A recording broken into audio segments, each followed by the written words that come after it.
How they'll start this race. You've got Mark Scaife in pole position alongside Garth Tander. Of course, this is how they finished yesterday. Greg Murphy will start in position number 3 and Marcus Ambrose, the highest placed forward on the grid. The yellow boxes on the right-hand side of the screen there show you where they qualified for leg 1. And of course, finishing positions from leg 1 to determine their starting positions for 2. So it's a progressive point score. Some of these guys have done very well to get themselves up. Look at Tony Longhurst from 17th to 7th. Stephen Johnson improving from 11th to 8th. The next couple of rows have Todd Kelly from the Kmart racer, Jason Bargwana. He said he can see the lights. Don't forget, you've got Larry Perkins there as well. Craig Baird from Team Brock. A great starting position from him, and also from Rodney Forbes from the 00 Motorsport team. Mark Larkin, Jason Richards, Anthony Tratt. You've got some inexperienced guys up in the middle of the grid, including Stephen White. Yep, Glenn Seton qualified 18th. He's still back there in 18th. John Bowe had a rotten run yesterday, ended up 19th on the grid, and David Bernard and Jason Brightwell. There's some quick blokes down the back there. It's going to be fascinating in these opening laps to see what progress they can make in these incredibly hot conditions. As I mentioned, positions number 24 and 28 are left clear by the absence of Ellery and Rick Kelly. Paul Romano in 29, Cromley in 30 position, Paul Wheel 31, Cameron McConville in 32. Interesting thing about this is that out of the 36 cars that started yesterday, 15 were non-finishers. So there's a lot of non-finishers. And look at that, Wayne Gardner, Paul Radisich, Simon Wills. There's some very fast cars down the back there. Physically, mentally, every challenge they could throw at the rack. Nice close-up there of the Holden Racing team's new wheel fastening system. I'm sure Jeff Grech and Baz are talking about it earlier in the telecast. Quite innovative and certainly going to save them a lot of time on wheel changes. As I said, there's some fast blokes down the back of this grid. There's the Rat. Paul Radisich has not been his weekend so far. First, a monumental crash at the Dunlop sweeper, then he's blown an engine yesterday. So can he salvage some points out of this one? So they're all locked in and ready to rumble. Scaife is at the front. 33 contenders are behind him. Can they stop? HRT, are you ready to race? You better be, because here we go again. And Tanner pressure. And so too does Greg Murphy. 3 cars going into the front corner. And Murphy in the Kmart racer gets through first. So Murphy will take him through. Then it's Scaife, then Towner, then Lands in there as well. Wow, what a spectacular start from the Kmart Racing's Greg Murphy. One of the better electrical forwards up there. It might be Max Wilson, yes indeed, and he's run off at the first turn. He's picked up a lot of dirt and garbage in the radiator inlet there, and looks like some body damage as well, so a bad start for the Brazilian. Greg Murphy. The first casualty, Max Wilson. He's still got a long way to go to complete lap 1 of 78. This is down to Bartels Road, back into single file now. Let's see who the movers and shakers are on the very first lap already. Greg Murphy has made his intentions clear. They come through the Dunlop sweeper. This is the fastest part of the course. You're pushing 220 to 30, maybe up to 240 kilometres. Now into the right-hander through the series on turn 9. It'll lead him down to the back part of this circuit. So at the moment, you've got Greg Murphy out in front. He got the jump on Mark Scaife, and that's twice that Scaife has had the jump put on him at the start of the race. Like Jason Richards into a bit of trouble there coming out of the hairpin. He managed to gather it up. But this is going to be a really tough race, this one. They've had 250 k's yesterday running on full tanks of fuel. They know the tyres can do the distance. There's no problem there, so they can attack and attack hard from lap 1. 77 laps to go. Let's take you through. Greg Murphy in first position, a lap time of 1:29.970. Then Scaife, Tander, Lowndes in the 00 Ford Falcon. Richards in position number 5. Marcus Ambrose 6th. Stephen Johnson in 7th. Tony Longhurst 8th. Bargwana 9th. Now let's take a look at how Greg Murphy on the left-hand side of your screen went around the outside of Mark Scaife, who was already getting pressured by Garth Tander. Murph just shoots across into turn 1, then turn 2. So no problems there. But for Max Wilson, he was the only one who came to grief on turn 1. Gives you a nice view of the centre chicane. Well, we hear that Cameron McConville's in trouble as well in the Lansvale Commodore. Let's have a look at this replay. Where's Wilson? That's Wilson stuck there is. next to the Ultratune car of Stephen White. So Max Wilson ends up into the tyre wall just. That's coming up to turn 3, and poor old Cameron McConville in the Lansvale Smash Repairs car is already into pit lane. Oh, he's got a major problem there. But the car wasn't rolling along, it was sort of bumping along there as he approached the pit lane. Could be a safety car period here. Yellow flags are waving. Yep, we do have a safety car out, but Before that, it appears as though there's been a switch at the front, and that it is. We've got Mark Scaife in front of Greg Murphy, so Scaife has managed to get past the Kmart racer, and look at that, Max Wilson. He ended up parked yesterday, but it did not finish, and that's the same today. Oh, he was really looking forward to getting some laps up in this car. Oh, there's problems here too. Around the back of the circuit at the Ford corner. Car number 50, that's Stephen White in the Ultra Tune car. He was involved in that collision with Max Wilson. Part of Romano Racing, Paul Romano driving the other car here today. This might explain exactly what's happened. So this is down through Ford corner. See, all those guys managed to get through okay, so there was definite trouble for Stephen White in the green Ultra Tune car there, the left-hander. That is turn number 11. Now we hear from pit lane that Dick Johnson's team may be preparing for a stop. This is very, very early days. If they are, there must be some sort of a problem there. So only time will tell. Look at the replay. Oh, he got turned around. That's the collision. This is what happened to Cameron McConville. It was the collision with Stephen White that put them both into the fence. You saw McConville limping back to pit lane. White still stranded there. Tow trucks on the spot, and there's the Lansvale Racing Team Commodore. What a rotten weekend it's been for the Sydney-based squad. Certainly has in race one yesterday. Finished officially in position number 23, but didn't get to the finish line, so no points for Cameron McConville.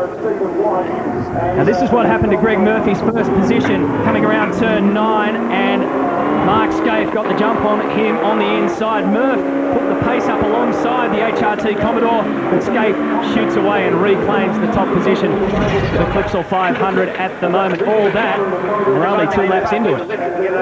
I can tell you too that Neil Crompton is complaining of dramas in the 00 Motorsports second car, car 27. Alex Zirkling from the Better Electrical outfit says that Max Wilson, well, the suspension damage on the front of that car was just so bad he couldn't limp it back to pit lane. Yeah, he was hoping to get some miles up in the car. He has not had a lot of time in the car. Certainly a brilliant performance in qualifying, considering the amount of track time he's had to get that car up in the top 5. But the race has not worked out for him at all. It's going to be a tough initiation. What a place to start. Yeah, what a real pity too that we won't get to see Max Wilson racing for the rest of the afternoon, because, as you said, Mark, he qualified in position number 5 in his first Supercar Championship Series race. He stayed there in the top 15 shootout, but race 1 yesterday left a whole heap of oil along the track in that position right there. And now today, Max Wilson is out of business. So this is once more another look at the switch between first and second as Scaife comes up along the inside of Murphy, who's left wide into the right-hander. Murphy tried to double up on him on the way back into the next left-hander, but it didn't work. So the safety car is out already.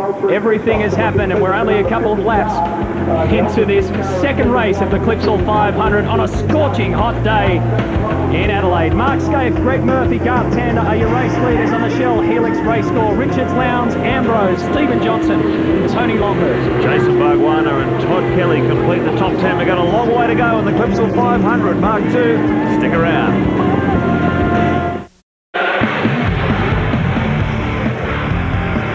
Explosive start again to the Clipsal 500. This is the second race of the weekend, and Paul Radisich took advantage of an early safety car. He has pitted for tyres after only 3 laps, but there have been a couple of other cars followed him in. Wayne Gardner was one, and the tactics are extraordinary. And Greg Murphy, who bushwhacked the front row at the start of this race, things have switched around, and we're getting ready now to restart race 2. Here they go. Mark Scaife leads the way. You've got Greg Murphy right behind him. Garth Tander in there as well. Stephen Richards, Craig Lowndes, Marcus Ambrose. They're going to lead it through turns 1, 2, then across to 3. Whack it up into 5th gear and take it up Wakefield Street. That's it there. This is the bumpy part of the course. Hit a right-hander, a difficult right-hander it is too. So the order stays the same. No trouble on the restart. You know, this race doesn't need a yellow flag to provide drama. Already it seems that we're going to get it. Yeah, just look at that's not a bad strategy by the Shell team to bring Radisich in for tyres that early, because they've certainly been able to do their homework yesterday. 78 laps around here was not a hard test for this tyre. It's an incredibly durable product. They could probably do 200 laps around here and still be able to punch out good lap times. So by getting his compulsory tyre stop out of the way very early, that's one up he's going to have on the rest of the field.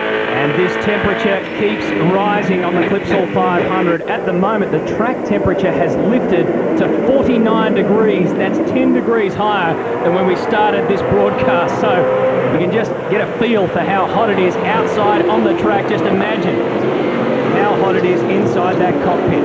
Murder in there, over 50 degrees centigrade, well over 50 degrees. The heat save that comes from the exhaust systems, the hot air.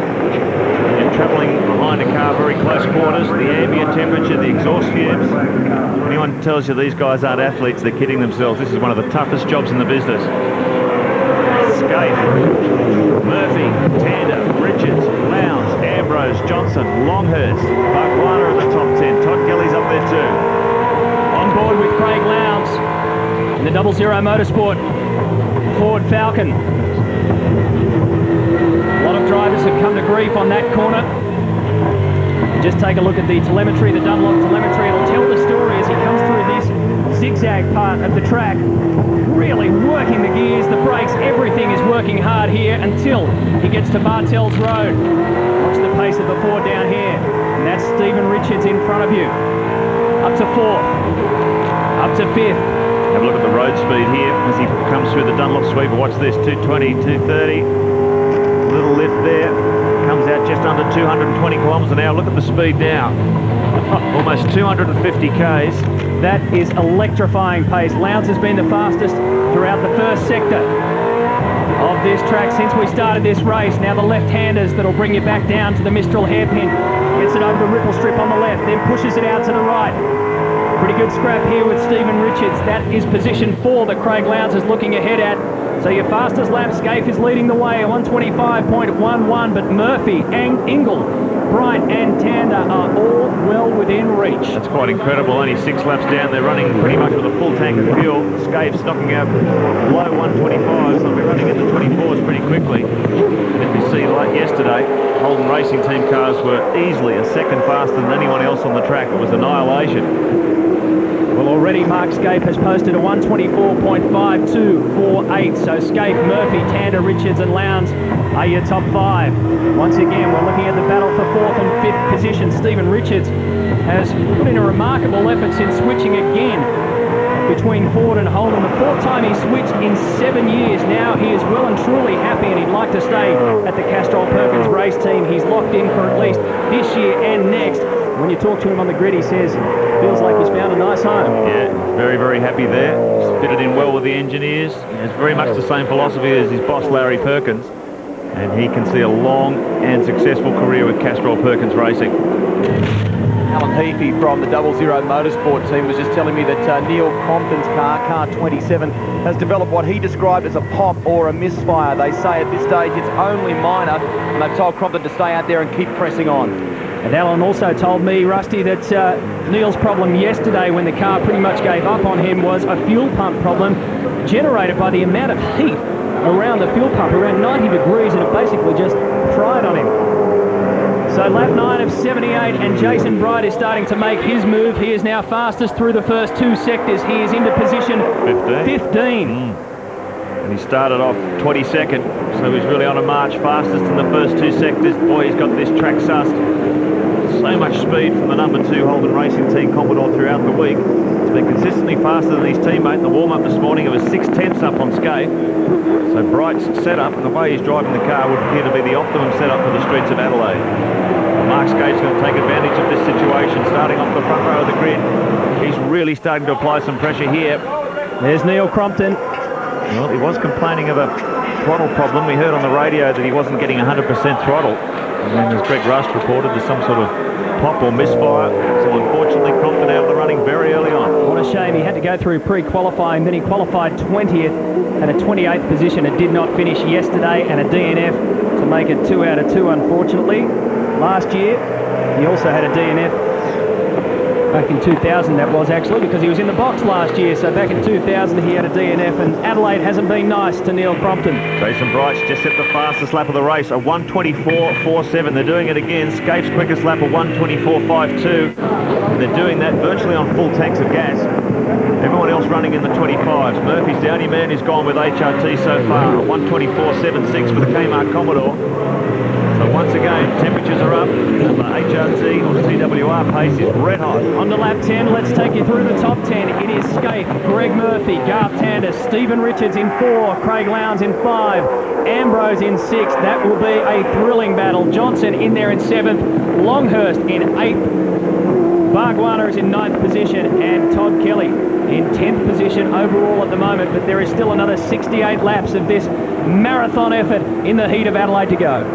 Well, he might have the full face helmet on, but he's looking pretty disappointed at the moment. Neil, you'd hope to press on with this car. What's happened? It's had a misfire problem. Yesterday it stopped with some sort of electrical shortage, Greg, but straight away, as soon as it went out there, it started to misfire worse and worse. I think it might be a throttle sensor or something like that. And on the last lap in particular, it's just completely dying. People are hitting it up the farm, and it's best if I don't describe what I think about it. Listen, it's a brand new car, so I guess a few little teething problems like this, as bad as it is to happen at Adelaide, if it's all gotten rid of here, maybe you can get back into it. Yeah, I mean, it's a good car. We'll get there later in the year. Cheers, mate. They're running a 3-car operation this time around, the 00 Motorsport, which of course used to be Gibson Motorsport last year. They've got Neil Crompton in that car, and as he said, that's a brand new car. Rodney Forbes has Craig Lowndes' old car, and Craig Lowndes is running the same car that he unveiled at Bathurst last season. You can see it right there, the green-eyed monster with 00, and he has got Marcus Ambrose on his hammer. Jason Bright starting to claw his way back into contention. He's won this race off the back row of the grid last year. Now he's doing it again, 14th after starting 22nd. We go on board with Marcus Ambrose in the Pertec Ford, one of the strongest Fords here over the weekend. Sitting back there in 6th place, Craig Lowndes just in front of him. And I tell you what, he's got a pretty good battle going on behind him as well, Marcus Ambrose, because Stephen Johnson in position 7.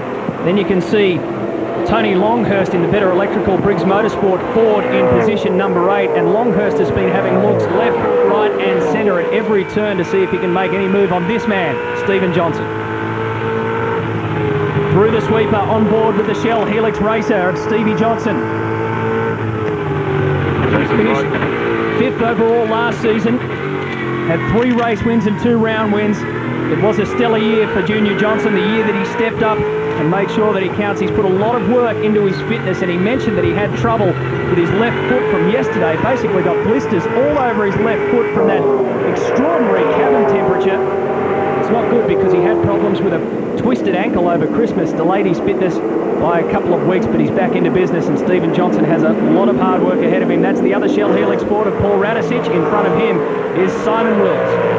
Whoa, problems here out at the Ford turn. Bradley Jones and Paul Wheel, 2 Falcons off. Well, that's terrible for Bradley Jones. He's had an awful weekend. He's had mechanical problems on this brand new Ford Falcon. They took 4 weeks to piece that Falcon together, and Paul Wheel in the K&J thermal car manages to get off the grass. Oh, look at the damage.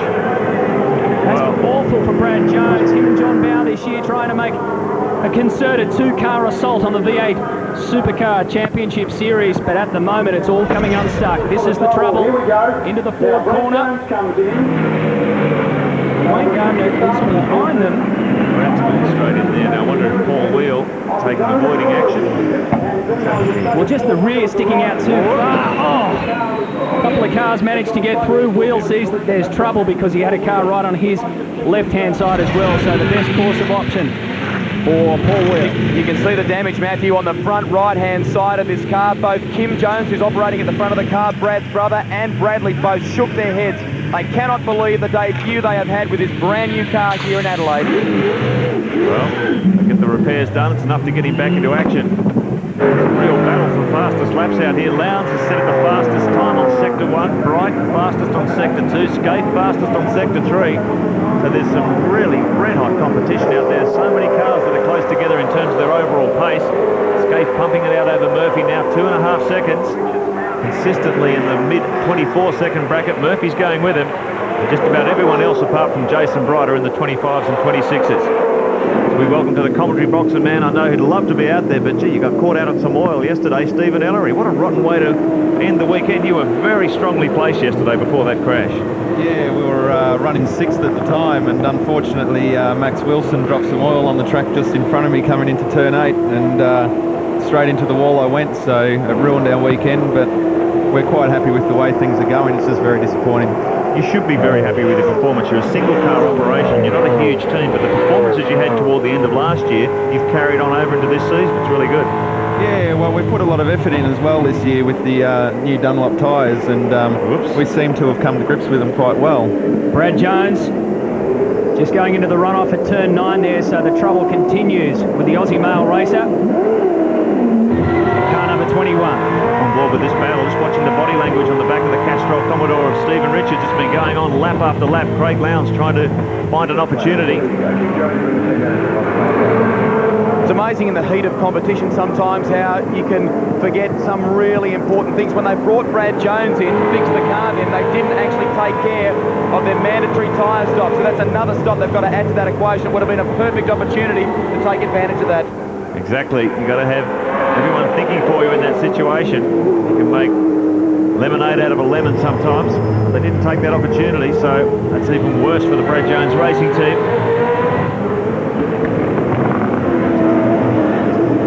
What about the times here? You've got Lowndes fastest through Sector 1, Bright through 2, and Scaife quickest through Sector 3. So that's where the pace is at the moment, and Stephen Richards must really be feeling the heat of the 00 Ford behind him with Craig Lowndes at the wheel. That's Richards in front. There's Lowndes, and Marcus Ambrose is behind them. Through the Dunlop sweeper they go. In this track condition, Steve, it must be very hard to maintain a reasonable sort of engine temperature when you're sitting in behind a car like that, particularly in these ambient conditions. Yeah, definitely. It was difficult yesterday, you know, while we were out there. We were overheating after about 5 or 10 laps, and when you're behind another car, so, you know, it's ideal to run on your own, but unfortunately in this day and age, you've got to run with somebody, so it's very hard. You've got to pull out from the car in front of you quite often to get some cooling through the radiator. You were saying, Steve, that after last year's Clipsal 500, what, 5 weeks recovery for you? Yeah, I had the floor of the car got very hot, so I got 3rd-degree burns on my heels, and they were quite bad blisters, and that took me 5 weeks to get over it. Yeah, that wasn't pretty. Stephen Johnson tells us here he got a very badly blistered left foot. He's driving with his foot completely bandaged, so I hope that will last him for the duration of the race. I don't think anyone at home realises the things that you guys go through when we see you getting out of these cars. You're sometimes in a terrible state. Yeah, well, this is by far the toughest race of the year. You know, we're in the car for a long time, so, you know, it's and the heat's got a lot to do with it as well. It's up to 35 degrees today, so it's definitely the most physical race of the year on the drivers. Look at this. Craig Lowndes applying plenty of pressure here. Stephen Richards is responding to the attack.